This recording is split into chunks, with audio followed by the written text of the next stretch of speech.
So in this video, I'll be showing you guys how to adjust the size of text here in Adobe Express. So first thing you have to do is obviously open up Adobe Express. Then once you're here, I want you to go to the text icon on the left-hand side of your screen, press on that and add some text to your document. Now, there's a few different ways you can actually increase the size or decrease the size or just basically edit the size of text here in Adobe Express. The first one could be whatever text box you have.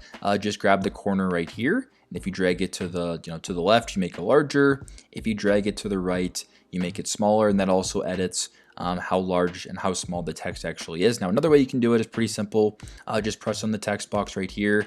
I actually want you to double press it and highlight the entire text that you're doing. Go to this option right here where there's a number that says text size. I want you to press on this. Then you can make it as large or as small as you want. So if I want to make it 132, I'll press on 132. If I wanted to make it super small, make it 24. There you go. If I want to make it a custom size, I'll make it 200. Press enter. I made it 200. But basically, that's how you guys can edit the size of text here in Adobe Express. And I hope this video helps.